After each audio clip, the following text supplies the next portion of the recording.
Well, we remember that film Ghostbusters. What was it they always said? Who are you going to call? Ghostbusters?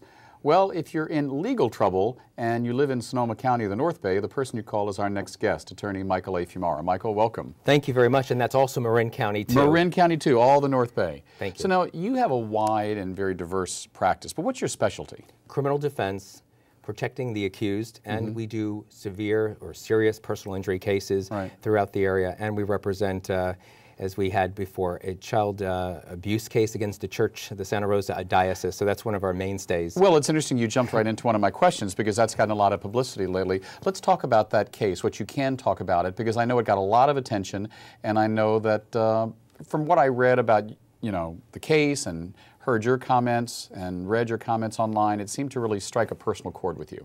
It did. The church turned a blind eye to abuse and to violence against members of the parish who are most vulnerable. And we did something about it, and I know a lot of other attorneys have done the same. It sends a message. And what is that message that you think it sends?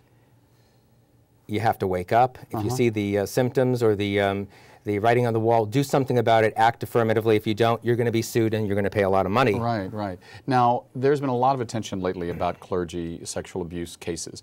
In your experience, is this just endemic to one religion, or is it, I mean, the Catholic Church has gotten a lot of bad press lately, but it's happened in other denominations too, correct? Maybe they're the most vocal and they're the most hypocritical on the surface. Maybe that's why they got the most attention, but I think every religion has its demons and its devils. When did you first hear about this case? How did it come to your attention? I'm very active in the Latino community. I speak Spanish. I also reach out specifically to the Latino community, unlike the lawyer referral service in our county, which I have a gripe with, but that's another issue.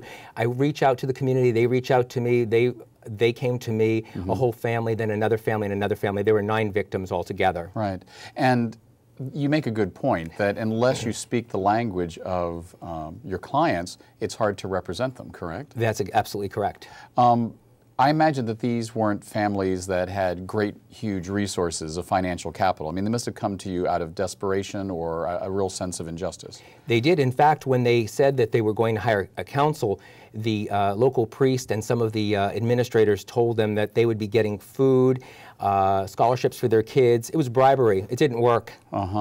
And since that case came to conclusion, have you become kind of the person to call when there's an issue of sexual abuse on the part of clergy? Many times people have called, but unfortunately the statute of limitations has been, it hasn't been shortened as we hope it will be by the legislature. There's a few things in the pipeline. Right, and what is the statute of limitations now? If someone has been abused as a young person and they feel that they want to see justice done, how long do they have? There's some controversy about that, and we won the summary judgment. It could be 24 to 29 years old, and so the sooner people come to us, the better. That would be a better way without reading the statute book again. Right, but it's not so much about the time that's elapsed, it's about the age of the accused, or age of the victim. It's the age of the victim, that's correct, and there is also the time lapse. The longer the time lapse, the more people forget, their memories fade. Right. Let's talk a little bit about your career. How did you come to be an attorney in the North Bay, and when did you find yourself here in Northern California? I moved from San Francisco. I was representing the Sisters of Perpetual Indulgence and some very controversial, colorful groups. I had to leave because I found a partner in the North Bay, and he said, either you leave Santa Rosa or forget me. I said, well, I'd rather move to Santa Rosa and start a relationship, and it's been a relationship for 23 years. So to make a long story short, I started in Santa Rosa, and boy, it was an eye-opener. No gay attorneys that were open or out. There's still no gay judges. That means someone has to run soon for that position. Do you think there's no gay judges or just no openly gay judges? I'm almost certain that there are no gay judges, period, but I have some suspicions about 1 or 2 that at least not know about, but that can't be mentioned here. But in any event, I was shocked at how conservative the county was, and it started to change after I moved there. It became much more democratic, much more liberal, but still it has a long way to go. So just 60 miles north of the bridge, it's a different world. It is, but it's not so different. I mean, Santa Rosa has a population of about 170,000, and it's starting to really take off, and the downtown is vibrant, and there's some great restaurants and good food and good people, and I'm really happy living there, but I miss the city.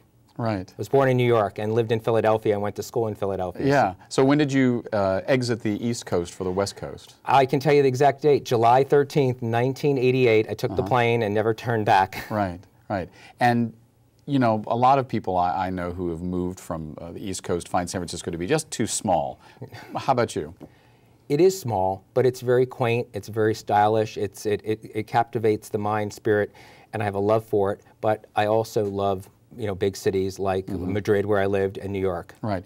Now, I knew about your career here in San Francisco back in the late 80s, early 90s. Talk a little bit about some of those cases you handled for the sisters and some other things here. Because they also got a lot of attention. You've not been one to shy away from the limelight, let's say. No, and nor will I ever shy away from it. Just like recently I had to tell the courts that they can't prohibit us from taking photos in front of the courthouse. But getting back to the sisters, they had a beef with the city and a permit process they had to overcome because they wanted to have a nice event in the Castro for Easter. And that became a big controversy because at the that Hunky time, Jesus contest. Yes, that's right. And a few other things. So that really caught a lot of attention and it made people think about, you know, what their purpose is. And their purpose was to educate and to love and to be respectful, but at the same time, just talk the truth. And I like the truth and I like justice. Right. And now that event has become something that the city doesn't shy away from, but it's actually become quite a big popular event and raises money for AIDS, HIV charities, and really does a lot of work that is very helpful. It's not just a political agenda, it's actually something that's become a social cause. I agree, and I think that everything comes around, and sometimes something that's prohibited becomes accepted, admired, and part of our social fabric. Now, the sisters I know also have a huge presence in the North Bay, in Guerneville, where my husband and I have a home. They do a lot of good work for AIDS, HIV causes. Have you found them to be, and other groups like that, LGBT groups, that have migrated from San Francisco north, have they become more and more accepted in Santa Rosa? Oh my God, yes. In Guerneville, there are people that go to bingo. That's all they look forward to. Older, 80s, Sisters 90s. bingo. I mean, these people they just love it and look forward to the antics, to the pie throwing in the face, to the directness, to the color. They just enjoy it so much that they're 89-year-old clients of mine that all they talk about is bingo and the sisters. So that's good, but on the other hand, the sisters contribute a lot of money to the social organizations in Guerneville. Guerneville happens to be the poorest community in Sonoma County. And a lot of people don't realize that. They think of it as kind of a gay mecca, but there is a poverty pocket Yes, there. there is. What do you think has been the most important case you've handled since you moved to the North Bay? I'll tell you, and most people will say, well, Michael, you didn't make any money on it. I don't care. It's what I did for a woman who moved to Sonoma County from, well, her husband did, and he was a black man who made a lot of money on the pipeline in Alaska. He moved there, all his neighbors were white. Their home was, after he died, the woman couldn't defend herself. She had polio, 3 children, grandchildren. They were going to close her house down because they said her water was polluted. Her septic tank was fouling. I was a city planner, a land use planner. My master's degree's in city planning from Penn. I knew what to do. I turned things around. I actually had a demonstration at that city hall. The mayor said to me, you know, we're voting for you, but you use the race card. You use the, he said, you use the system to win or the publicity to win. And I said, whatever it takes, because this woman really has to live somewhere. You're going to put her out on the street. You're not going to do that on my watch. Right. How popular are you now with the city government in Santa Rosa? I imagine sometimes they see you coming at the courthouse and aren't terribly happy about it. That's too bad. I'm not there for them. Yeah. That being your favorite case, what was a case that didn't go your way that you thought, that was a hard loss?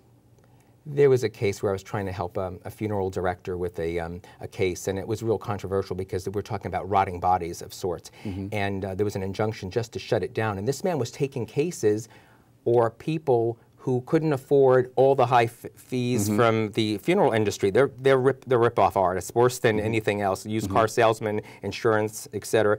And they were trying to do the right thing, but it was controversial, and they got closed down. They moved out of Sonoma County, they moved out of San Francisco, and I lost touch with them. But they were trying to do good work, but of course, when people hear rotting corpses and, you know, and that, you know, their loved ones aren't treated properly or whatever, that was something that I took a case that was very difficult. But I don't shy away from difficult cases. Right, right. No, I mean, I see the caseload and I read about you on the internet. It's something that seems to excite you. You like taking on a case that is the, you know, David versus Goliath. Yes.